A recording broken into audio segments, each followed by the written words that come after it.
Halo, assalamualaikum warahmatullahi wabarakatuh. Dalam kesempatan kali ini kita akan belajar mengenai cermin cekung. Oke, mari kita ikuti pembahasannya. Definisi cermin cekung. Cermin cekung adalah cermin yang berbentuk lengkung, di mana permukaan cermin cekung yang memantulkan cahaya melengkung ke belakang. Garis normal cermin cekung adalah garis yang melewati pusat kelengkungan, yaitu di titik R, atau ada yang menulis M atau 2F. Sinar yang melewati titik ini akan dipantulkan ke titik itu juga. Lanjut ya. Pada cermin cekung, permukaan yang bisa memantulkan cahaya adalah pada cekungan bagian dalam, seperti pada gambar bagian di bawah ini ya. Ini contoh pembentukan bayangan pada cermin cekung ya. Untuk menggambar ya bayangan ya, cukup dengan bantuan dua sinar istimewa pada cermin cekung. Ini contohnya yang warna oranye ya. Sinar datang sejajar sumbu utama akan dipantulkan menuju titik fokus ya, cermin ya.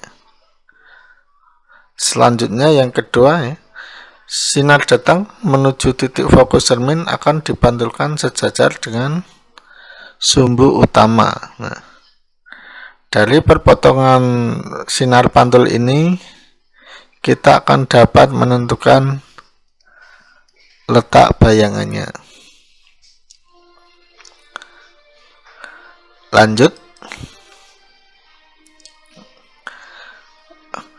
Adapun manfaat cermin cekung, yang pertama, alat dokter gigi memeriksa lubang gigi, digunakan pada bagian bawah mikroskop ya, ini yang untuk mengumpulkan cahaya, reflektor lampu senter, antena parabola, kompor tenaga surya, reflektor tunggu matahari, reflektor lampu mobil, lampu baca, dan lain-lain.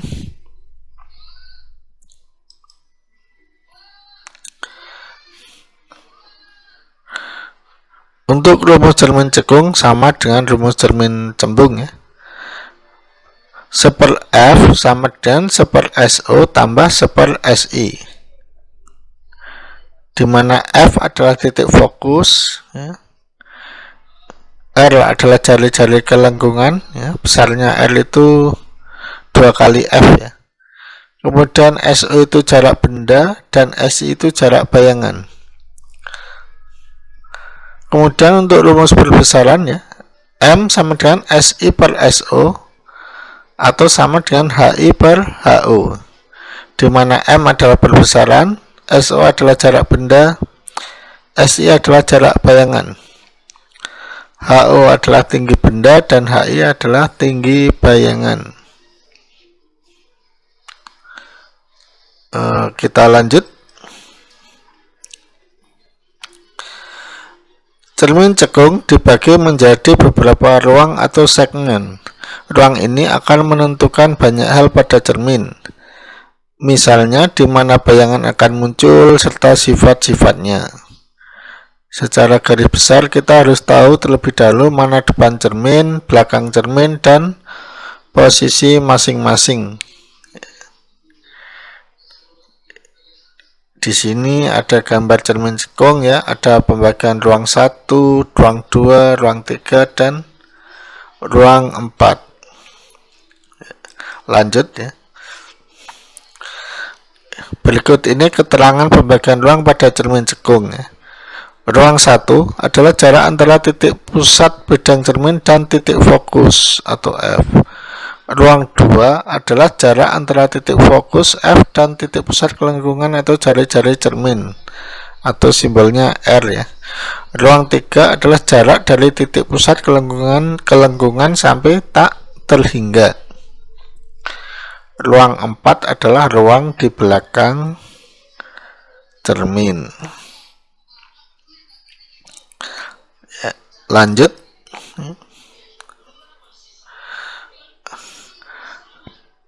aturan ruang cermin cekung. Aturan ruang pada cermin akan membantu kita untuk menentukan posisi dan sifat bayangan. Ini ada 4 aturan di sini ya, harus dipahami ya. Aturan pertama, ruang benda tambah ruang bayangan sama dengan 5 ya. Contohnya ruang benda di ruang 2, bayangan di ruang 3, itu jumlahnya 5. Atau benda di ruang 1, bayangannya di ruang 4, itu jumlahnya juga 5 ya. Aturan yang kedua ya, untuk menentukan sifat nyata atau maya, depan cermin nyata ya, atau positif ya. Belakang cermin adalah maya atau negatif ya. Untuk aturan yang ketiga, untuk menentukan tegak atau terbalik ya. Tegak jika ruang benda atau bayangan 1 atau 4 ya. Terbalik jika ruang benda atau bayangan di ruang 2 atau 3. Untuk menentukan diperbesar atau diperkecil jika ruang benda lebih besar dari ruang bayangan. Contohnya 4:1 atau 3:2. Diperbesar jika ruang benda lebih kecil dari ruang bayangan. Dari ruang 1 ke ruang 4 atau dari ruang 2 ke ruang 3.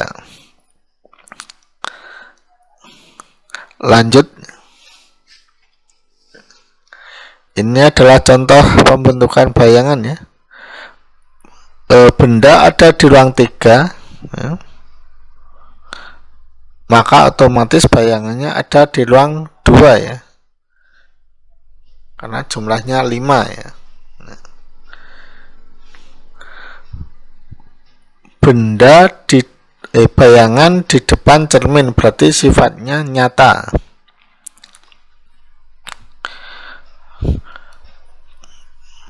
Bayangan di ruang 2 atau 3 itu berarti sifatnya terbalik. Kemudian dari ruang 3 ke ruang 2 itu diperkecil, berarti sifat bayangannya nyata, terbalik, dan diperkecil. Lanjut, ini contoh berikutnya ya. Benda di ruang 1, maka bayangannya di ruang 4 ya, karena jumlahnya 5 ya, sesuai aturan ruang ya. Bayangan di belakang cermin, maka sifatnya maya. Bayangan di ruang 1 atau 4 itu tegak ya. Kemudian benda di ruang 1, bayangannya di ruang 4 itu diperbesar, maka sifat bayangannya maya, tegak, diperbesar. Lanjut, ini ke contoh soal ya. Contoh soal pertama. Jari-jari sebuah cermin cekung adalah 6 cm. Di depan cermin terdapat benda setinggi 2 cm pada jarak 8 cm dari cermin. Tentukan letak, perbesaran, dan tinggi dan sifat bayangan. Diketahui jari-jari cermin cekung R sama dengan 6 cm, maka jarak fokusnya F adalah 3 cm ya, separuh dari R. Tinggi benda 2 cm, jarak benda 8 cm ya. HU 2 cm, SO nya 8 cm. Ditanyakan letak bayangan atau SI, perbesaran atau M, tinggi bayangan atau HI, dan sifat bayangan. Kita gunakan rumus cermin cekung ya. 1/F sama dengan 1/SO tambah 1/SI. Kita masukkan angkanya. 1/3 sama dengan 1/8 tambah 1/SI. 1/SI sama dengan 1/3 minus 1/8, atau sama dengan 8. kita samakan penyebutnya ya. Jadikan 24 penyebutnya. 8 per 24 dikurangi 3 per 24 atau 1/SI sama dengan 8 kurangi 3 per 24 atau sama dengan 5 per 24. SI ya sama dengan 24 per 5 atau 4,8 cm. Untuk besarnya perbesaran atau M ya, ini yang sudah ada itu SI dan SO nya sudah lengkap ya. Berarti M sama dengan SI per SO sama dengan 4,8 bagi 8 atau sama dengan 0,6 kali ya. Untuk menghitung tinggi bayangan atau HI kita gunakan hasil tadi ya, dari perbesaran yang sudah ketemu 0,6 tadi ya. Untuk rumus kedua, M sama dengan HI per HO ya. 0,6 sama dengan HI per 2 atau HI sama dengan 0,6 kali 2 atau sama dengan 1,2 cm. Jadi untuk menghitung HI di sini kita memanfaatkan hasil perhitungan perbesaran ya, atau M ya. Karena rumus M itu ada dua ya, SI per SO atau HI per HO. Kemudian di sini ada sketsa bayangannya ya. Benda di ruang 3 ya. Otomatis bayangannya di ruang 2. Ya. 3 kedua itu diperkecil ya. Di ruang 3 dan 2 itu terbalik. Benda di depan cermin itu nyata, benda dan bayangan ya. Bayangannya di depan cermin nyata. Maka sifat bayangannya nyata terbalik diperkecil. Lanjut latihan soal berikutnya. Sebuah benda diletakkan 2 cm di depan sebuah cermin cekung ya, dengan jarak fokus 3 cm. Tinggi benda adalah 2,5 cm. Tentukan letak, tinggi, perbesaran, dan sifat bayangan. Diketahui jarak fokus adalah 3 cm ya. HO atau tinggi benda 2,5 cm, SO atau jarak benda 2 cm. Ditanyakan ya, letak bayangan atau SI ya, besarnya perbesaran atau M ya, tinggi bayangan atau HI, dan sifat bayangan. Untuk menjawab ini kita gunakan rumus cermin cekung ya. 1/F sama dengan 1/SO tambah 1/SI. Kita masukkan angkanya ya. 1/3 sama dengan 1/2 tambah 1/SI. 1/SI sama dengan 1/3 kurangi 1/2 sama dengan 2/6 kurangi 3/6 atau 1/SI sama dengan -1/6. SI sama dengan -6/1 atau sama dengan -6 cm. Kenapa jarak bayangannya ketemu minus? Karena ini bersifat maya ya. Lanjut kita hitung M ya. Kita ambil angka mutlak M sama dengan SI per SO atau M sama dengan 6 bagi 2. M sama dengan 3 kali. Jadi besarnya perbesaran itu 3 kali. Untuk menghitung tinggi bayangan ya, kita manfaatkan hasil perhitungan M ya. M sama dengan HI per HO atau 3 sama dengan HI per 2,5. HI sama dengan 3 kali 2,5. HI sama dengan 7,5 cm. Ya. Ini ada sketsa pembentukan bayangannya ya. Benda di ruang 1 ya, otomatis bayangannya di ruang 4 ya. Bayangan di ruang 4 itu berarti di belakang cermin, artinya bersifat maya. Kemudian di ruang 1 dan 4 itu adalah tegak ya, berarti bayangannya itu tegak. 1 ke 4 itu diperbesar. Sifat bayangannya maya, tegak, diperbesar. Kita lanjutkan ya.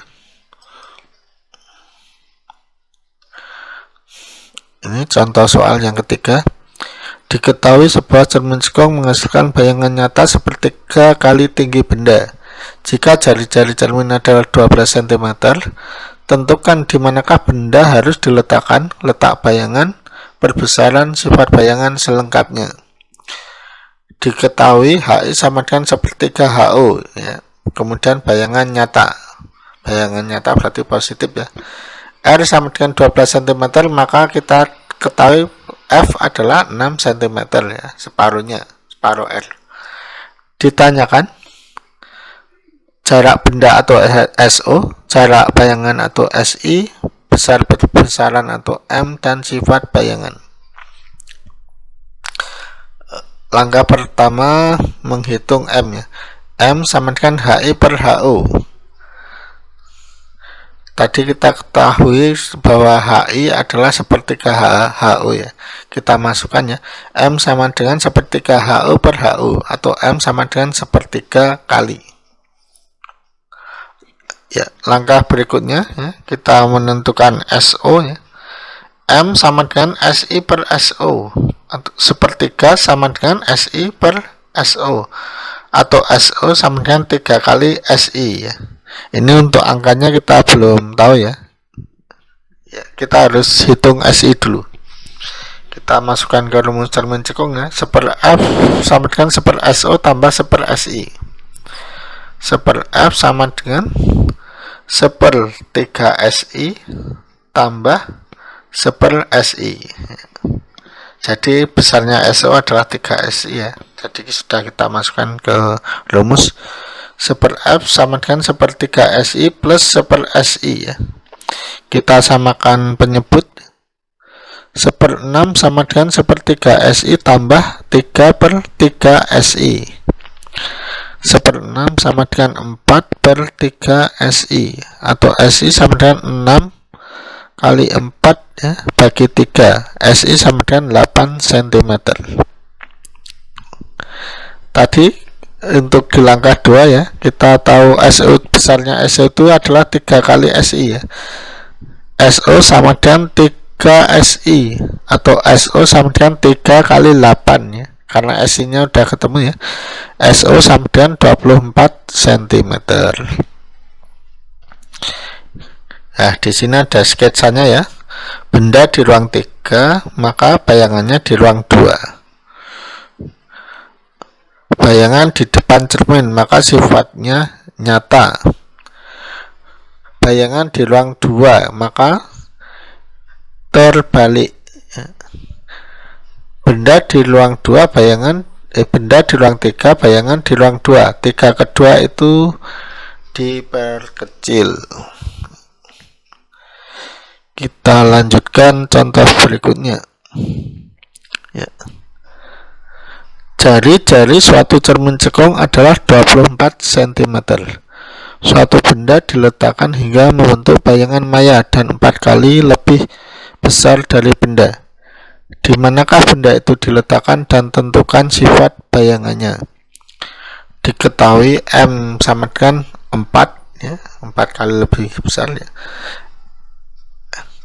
M sama dengan minus 4 karena bayangannya maya, ya. M, jadi M nya minus, ya. Karena ini untuk menghitung yang lain, jadi di sini tidak diambil angka mutlaknya, ya. Jadi minus 4, ya. R sama dengan 24 cm, maka F nya separuhnya, ya, 12 cm. Ditanyakan SO dan sifat bayangan. SO itu letak benda, ya. Langkah pertama menentukan SI dulu, ya. M sama dengan SI per SO, atau minus 4 sama dengan SI per SO. Berarti SI sama dengan minus 4 SO. Kita masukkan ke rumus cermin cekung, ya. 1/F sama dengan 1/SO tambah 1/SI. 1/F sama dengan 1/SO tambah 1/minus 4 SO. 1/F sama dengan 1/SO minus 1/4 SO. Kita samakan penyebut, ya. 1/F sama dengan 4/4 SO kurangi 1/4 SO. 1/12 sama dengan 3/4 SO, atau SO sama dengan 3 kali 12 bagi 4. SO sama dengan 9 cm. Jadi SO sudah ketemu 9 cm ya. Kemudian kalau misalnya ditanyakan SI ya, SI sama dengan minus 4 SO. SI sama dengan minus 4 kali 9, atau SI sama dengan minus 36 cm. Ya. Di sini ada sketsa pembentukan bayangannya ya. Benda di ruang 1, maka bayangannya di ruang 4. Bayangan di ruang 4 itu di belakang cermin ya, berarti sifatnya maya. Kemudian benda di ruang 1, bayangan di ruang 4, 1/4 itu diperbesar. Bayangan di ruang 4 itu tegak, berarti sifat bayangannya maya, tegak, diperbesar. Lanjut ya, ini ada satu latihan soal ya, bisa dikerjakan ya. Sebuah benda yang tingginya 4 cm berada 8 cm di depan sebuah cermin cekung. Jika panjang jari-jari kelengkungan cermin cekung adalah 12 cm, tentukan jarak bayangan ya, perbesaran bayangan, tinggi bayangan, dan sifat bayangan. Oke, seperti ini dulu ya yang bisa saya sampaikan. Selamat belajar. Wassalamualaikum warahmatullahi wabarakatuh.